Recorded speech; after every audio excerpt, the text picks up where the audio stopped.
4.19 inches. That's the average annual rainfall in Las Vegas.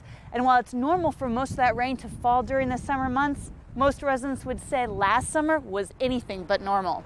In 2012, nearly 4.6 inches of rain fell from July 1st to October 31st. That's well above our average for the entire year. And while that amount of rain brought some much needed moisture to our desert, it also caused some problems. On today's show, we're taking a look back at what's been called one of the wettest summers in Clark County history.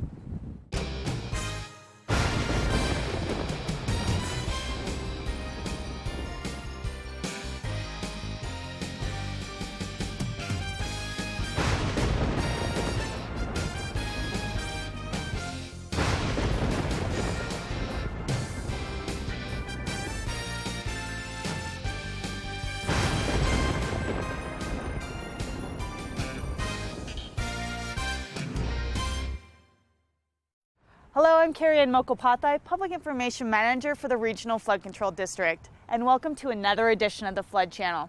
More rain fell this summer than usually falls in the entire year, and while we don't get rain here often, when it does rain, it can be extremely intense.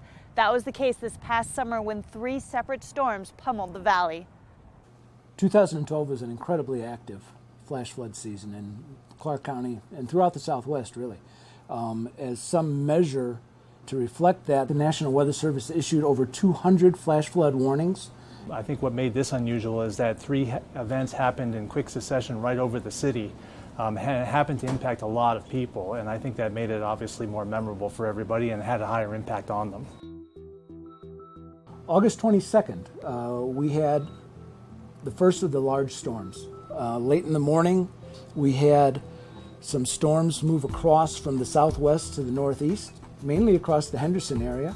We had 9 gauges that measured over 2 inches of rain in about a 4-hour period, another 24 that measured over 1.5 inches, and we had 1 gauge that measured over 3 inches of rain that day in the Henderson area. When you look at that amount of rain over a large urban area, you get a lot of runoff. That amount of runoff can cause flooding. Several roads were closed because of the amount of water running through the area. Channels were flowing full as the district's flood control network helped drain the water to Lake Mead. Sadly, a high school student was killed when he was swept downstream in the Pittman Wash.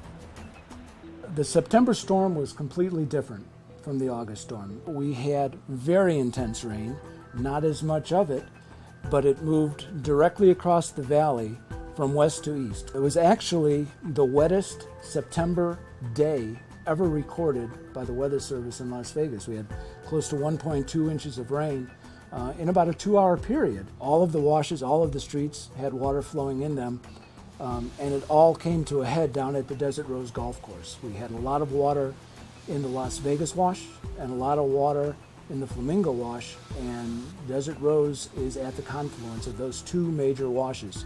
And just the timing of those peak flows in those washes caused some damages. The Desert Rose Golf Course and UNLV were some of the hardest hit areas. There were multiple reports of stranded drivers and nearly 80 reports of properties that sustained flood damage. Sadly, a landscape worker at the Desert Rose Golf Course was killed when he was swept downstream. October was a very unusual storm. It was more of an intense winter storm than your typical summer storms.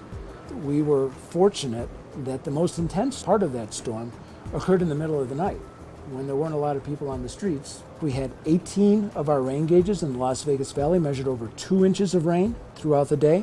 We had over 6 reported more than 1 inch of rain throughout that storm. But yet, there were few, if any, damages. There were a couple of homes along the Desert Rose Golf Course that had some water in them, but nothing of the scale that we saw in September. Since 1986, we've never seen this many large, intense storms in a single monsoon season in southern Nevada. The impacts could be felt from Laughlin to Mesquite. Throughout the summer, there were countless reports of people making questionable decisions near floodwater. Videos of people playing in channels filled with rushing water and motorists driving through flooded intersections were shown on local news stations and online. One lesson we can take from this summer is that floodwater is dangerous, no matter what. People need to be aware of their surroundings and just stay away from floodwaters. We saw that over and over again throughout the summer. Floodwaters are dangerous, always. Once you enter a flood channel, when it's flowing, it's inescapable.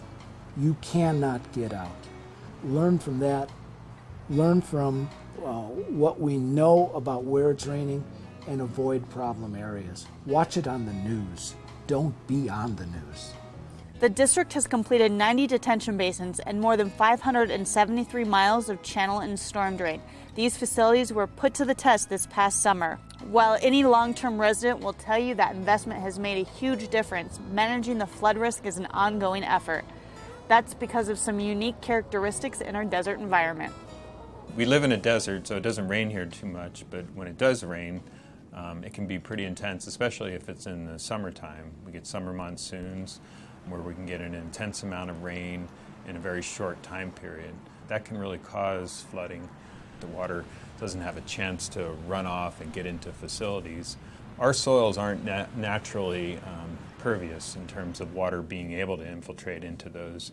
Part of it is just the desert soils, but part of it is a unique characteristic of a caliche layer that's in the desert. We have a valley that's surrounded by mountains, and we have those sediments that get deposited as water runs off from mountains and deposits into our valley. Those deposits form those different layers, but that hard surface leads to a lot of runoff in deserts. Here at the Desert Rose Golf Course, storm runoff caused some major problems this summer. 2 major washes run through the area. When those washes were overwhelmed, the water flowed over the golf course and into adjacent neighborhoods.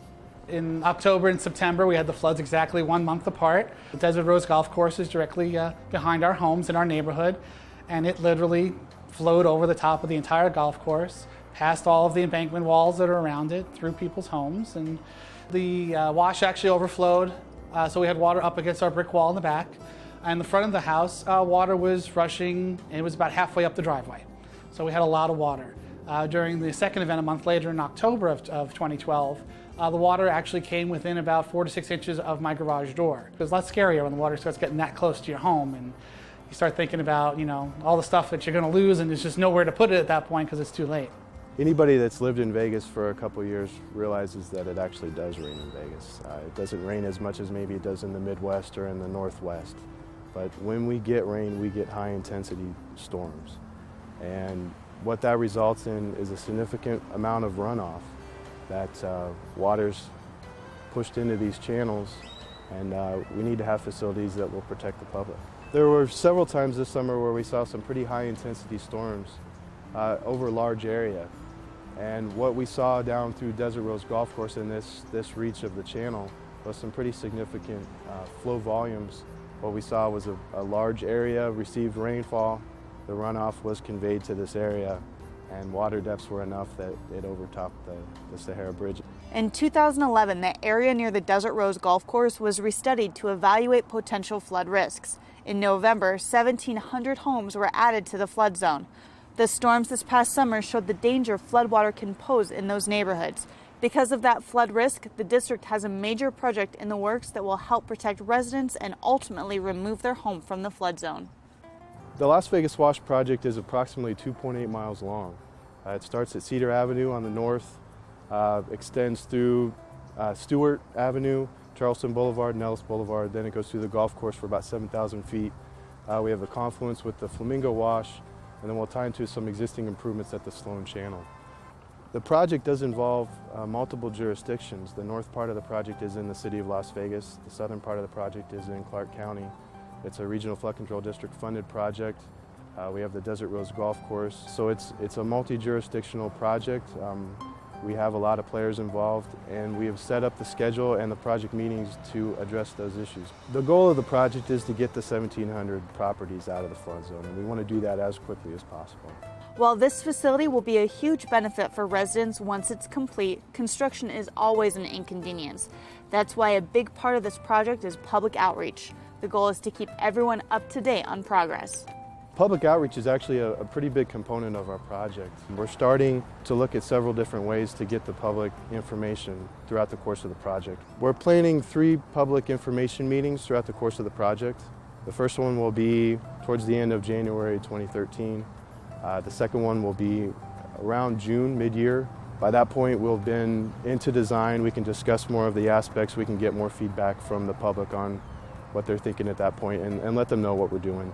The third is planned for a year out, first part of January 2014. We should be into construction by that point, and then we can meet with the public, get some feedback. We're also starting a website, lvwashproject.com. People will be able to go to that website, get progress on the project. We'll give them our updated progress via email, and then they can check into the website as much as they want. If your home is in a flood zone, a lender will require you to have flood insurance. However, anyone can purchase flood insurance, even if you don't own your home and even if your home is not located in a flood zone. That coverage will help fix damages if your home is ever flooded. Homeowners insurance does not cover damage from flooding. Flood insurance is broken up into two basic components: the dwelling or the structure of the house and the contents. They're two separate items with two separate deductibles. And how that works is if your home gets flooded, let's say 1 inch, it came through your house and you've got to take off your baseboards, your drywall, any other item, that would be considered a structural situation. However, your sofa, your TV, your dining room table, all that would be considered under contents. Homeowners does not insure you at all for flood. Homeowners is strictly to protect you for both liability and the home and the contents for fire, theft, vandalism, different perils. Flood peril is only covered by a flood policy, ever. I originally got my flood insurance about 3.5 years ago, knowing that flooding is possible here in the desert. Having the flood insurance was very important to me to protect my home and my family against damage from these flood events. And especially when it's that muddy, silty water coming through there, if it penetrates through your house, instantly everything is gone. Most people, you're throwing out your carpet, you're throwing out your padding, doors are getting thrown out, you're looking at taking out all the drywall. If it hits your electrical, now you've got electrical damage. Just a couple of inches can make that much of a difference. More than anything was the financial aspect of it, to make sure that if there was a flood, knowing that my standard homeowners policy and auto policies would have nothing to do with coverage during major flood events, and wanted to make sure that my stuff was covered to be replaced if something were to happen. You can increase it at any time. You cannot increase it with an impending flood because it's a 30-day wait on a policy. So if you want to increase it, it waits a whole 30 days before that increase takes effect. And if they do that, they have coverage to go in and rebuild. It is a very tragic thing to have your house get flooded. And to have it get flooded and have flood insurance means you have hope. The 30-day waiting period means you can't run out and buy a policy when there's rain in the forecast. Planning ahead could make sure your family and your home are protected the next time it rains. Any given monsoon season can have its fair share of events, and I think we need to be ready every year. A lot of times we talk about El Nino and other factors that affect the larger scale weather, but the fact of the matter is any particular weather event can happen in any given year. So once the monsoon season sets up, we are in danger of having these types of events every year, and so we need to be ready. The storms that we saw this summer gave us a real good view of what the potential flooding problems are in this area. Flood Control District, Clark County, the City of Las Vegas are all 100% into this project. It's a top priority project, and we're pushing schedule as fast as we possibly can. This project is huge. I'm really excited about this project. It's a large-scale project. There's a lot of players involved. It's pretty exciting. It's nice to have the entities so excited about a project and so dedicated to get it completed. It's going to make a huge impact on people's lives. The Las Vegas Wash Sloan to Cedar is just one of several projects the district has in the works. Like we always say, every completed project means another part of the valley is better protected from flooding. That's why our construction program is so important. We currently have 12 projects under construction with a total cost of about $102 million. 3 of those projects we're going to talk about today. That would be the Simmons Street Storm Drain Project, this Las Vegas Wash Project, and the Vegas Drive Storm Drain Project. And the Simmons Street project is a storm drain project. It's about 1 mile long. It's in Simmons Street, extends from Cary to Cheyenne. It'll deliver the flow to the Cary Lake Mead Detention Basin, which is located just south of the North Las Vegas Airport. One of the issues we had to deal with on Simmons is that it's right next to the North Las Vegas Airport, and we actually had to do some work in the restricted area of the airport. So we had to work closely with the Clark County Department of Aviation to be able to get on site, to be able to do that work. The bid amount for the Simmons Street project was about $7.5 million. About $5 million of that was Regional Flood Control District money, and the other $2.5 million was from the Regional Transportation Commission. And we're using that money to improve the street. So we're paying for the storm drain, and the street is being done at the same time. We combine those projects together into one project so that we don't have to tear the road up twice, and the people that use this road for travel don't have to deal with the road being torn up twice. And it gets the project done all at once. We all save money and we save time that way. This is the Las Vegas Wash project. It's actually two projects, but we're constructing it really as one big project. The same contractor wound up getting both projects, so they were able to complete both phases really as one big construction project. It's about 1.7 miles long. It extends from Cheyenne all the way down to Lake Mead and Pecos intersection.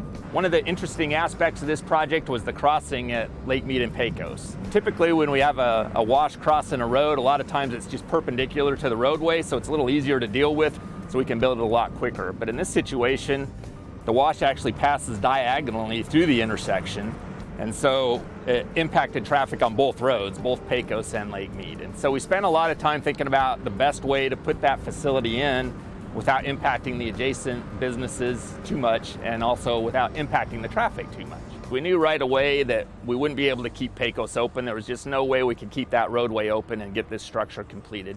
But we did have some options on Lake Mead. We could either just close the intersection entirely, or we could leave a couple of lanes open in each direction on Lake Mead and build the bridge half at a time. But that process, because of the way the intersection is, to keep traffic open would have taken over 6 months, that this intersection would have been impacted to one lane of traffic in each direction. The other option that we elected to do and we proposed in our bidding process was to shut the intersection down entirely. So we did some traffic analysis to determine what would happen if we closed the intersection. Would that be detrimental? How detrimental to the traffic would that be? And it turned out actually that if we closed the intersection and got it done in a shorter amount of time, that it would be better for traffic. The decision was made then to go ahead and close the intersection and let the contractor have essentially free rein in that intersection to get the work done. They estimated it'd take about 6 weeks to get the work done, and they wound up getting it done in 3 weeks, which is really pretty amazing considering the amount of work that they had to do. They had to remove the street, they had to remove the existing boxes and haul them away. They had to relocate a major water line, and they had to relocate a major gas line after those boxes were out because we couldn't get to them when the boxes were in. And then they had to bring in the new boxes, they had to backfill them, and they had to put the road back, and they got all that work done in just 3 weeks. It was an enormous challenge. It took, literally from the time we started looking at it, almost a year in planning. We worked really night and day. Our shifts went from 6 a.m. to 10 p.m., but even after shift, we had guys out here maintaining our equipment, and it was a 24-hour process. There were a lot of stakeholders impacted: the school district, the police and firefighters, all of the businesses that are adjacent, all of the residents that are adjacent, were all impacted by the closure. All in all, it's the best option because it has the least amount of impact. Although it was shut down, it was it's kind of like ripping a Band-Aid off. We did it quick. Typically, the district follows a design, bid, build process when constructing a project. The project is designed, then contractors tell us how much they'll charge to build it. The lowest price gets the job. But recently, we've had a few more complicated projects. In these cases, bringing the contractor in during the design process could help construction go more smoothly. With Construction Manager at Risk, we take a different route. We actually request proposals from contractors. They submit that information into us regarding experience with jobs previous to this one that are similar, with personnel that they would use on this project, and we review those proposals and we decide on the most qualified contractor to do that work. And so instead of basing everything on price, we base it on qualifications. And what we gain by that is we can get a contractor in that we know has the wherewithal to get this project done. We know that they have the ability, and we know that they've done it before. Using Construction Manager at Risk is very beneficial if we have a complicated project, and this project will qualify with the work we had to do at the Lake Mead and Pecos intersection. A lot of pieces had to come together to get that work done, and if we can select a contractor to do that work as opposed to just giving it to a low bidder, it's much better for us. We know we get a good quality project, and it can save us money in the long run because it limits change orders.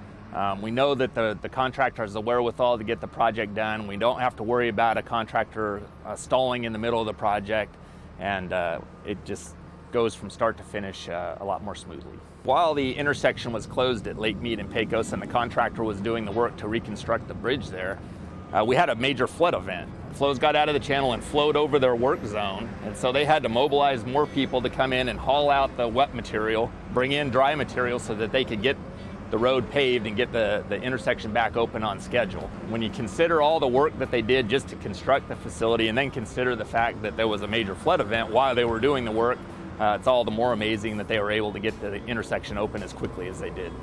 Construction in the intersection was completed 3 weeks ahead of schedule. While that was a huge piece of the project, there's still a lot of work to be done. We're asking residents to be patient. In the end, the inconvenience will be worth it.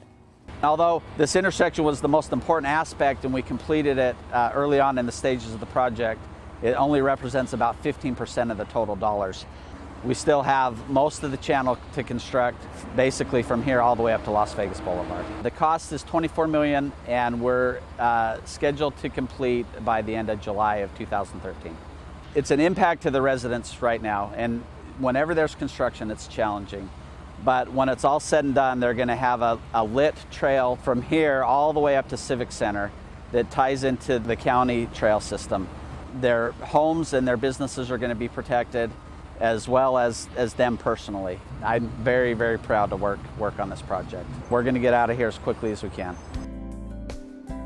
The last project we're going to talk about today is the Vegas Drive storm drain. This is, as the name implies, is in Vegas Drive from Rancho to Michael Way. It's a little more than 1.5 miles of storm drain. Vegas Drive is kind of an old road. There's houses that actually front on Vegas Drive, as well as businesses and driveways, so a lot of attention is going to have to be paid by the contractor to make sure we don't hamper the ability of those people to get to their properties during construction. The bid amount on the Vegas Drive project was $14 million. About $10 million of that is Regional Flood Control District money. The remainder, $4 million, is being contributed by the city of Las Vegas to replace the sanitary sewer in the road section. And we're giving them quite a bit of time, about 550 days to do the work, but should wrap up around June of 2014. Keeping floods away from people is our construction program, and while that's important, we also want to keep people away from floods. Kelsey Hand is showing how the district is working on public education with our youngest residents. Every time it rains, we see kids playing near water-filled channels. That's why for the past several years, the district has worked to educate students about the dangers of flash flooding. I'm here at Sandy Miller Elementary School, and we're hoping that once these second graders see the presentation, they'll make better decisions the next time it rains. Good afternoon, boys and girls. Good afternoon. My name is Miss Kelsey, and I'm here from the Regional Flood Control District to teach you guys all about flash flooding. So what do you think I do at my job at the Flood Control District? What do you think I do there? Well, one of the things that Clark County School District expectations are is that we use community resources in our teaching of science, social studies, and health whenever possible. So this particular presentation ties in with our social studies objectives using community resources and also our health objectives in teaching safety skills to the kids. And so since a lot of the kids are familiar with flooding and raining, it's a perfect opportunity for them to become familiar with what they can do for flood safety. Does it flood here? Does it rain in the desert? It rains a little bit, right? We don't get very much rain though. We get about 4 inches of rain in a whole year. Only about this much rain in a whole entire year. We think the most important thing is safety. So number one, why do we have flooding here in Las Vegas?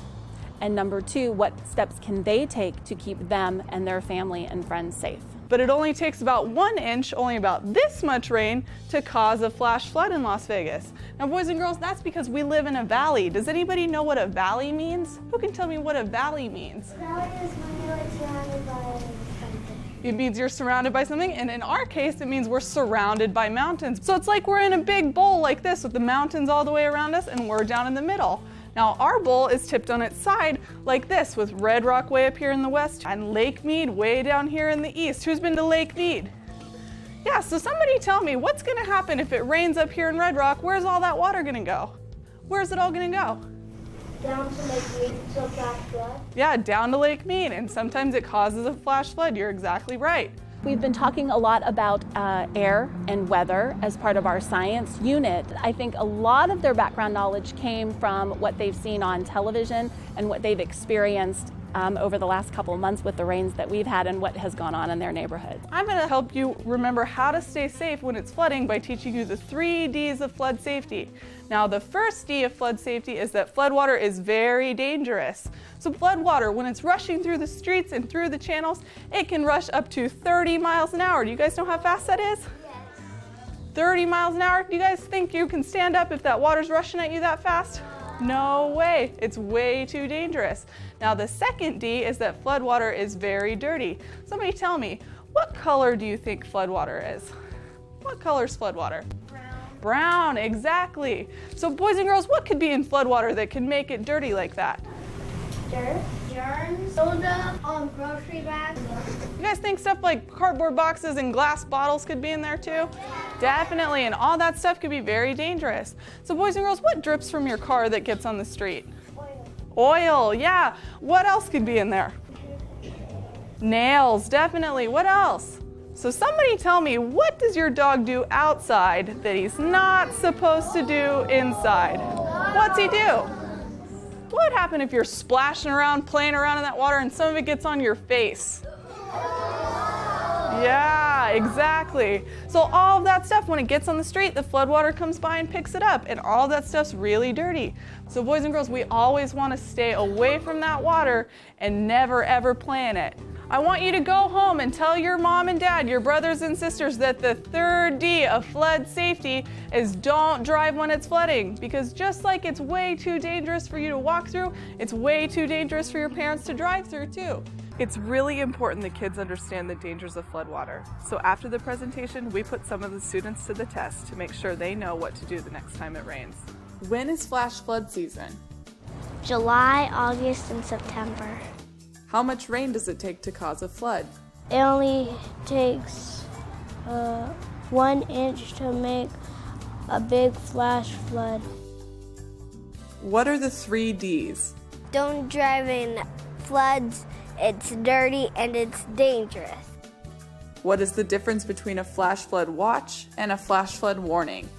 A flash flood watch is when you're watching out for a flash flood.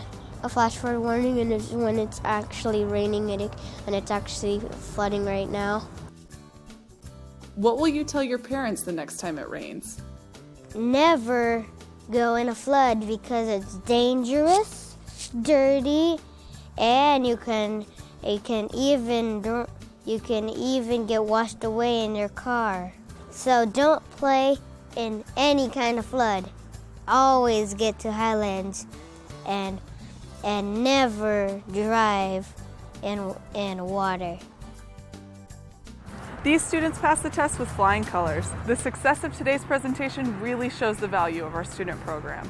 Well, it's really important and it's very valuable because we as teachers know that our time is precious and it helps support us in our teaching when we can ask the community to come in and do things like this for our students. We will definitely be reviewing it as well, so the 3 Ds are very important for them to understand and reflect upon how they can take action to follow them. The district student outreach program reaches about 7,000 students every year. The hope is they'll learn safety tips for themselves and go home and share those lessons with their friends and family. Well, that's going to do it for this edition of the Flood Channel. Log on to our website, regionalflood.org, for tips on how to teach your family about flood safety. You can also find us on Facebook or follow us on Twitter. From all of us here at the Flood Channel, remember to always be flood safe.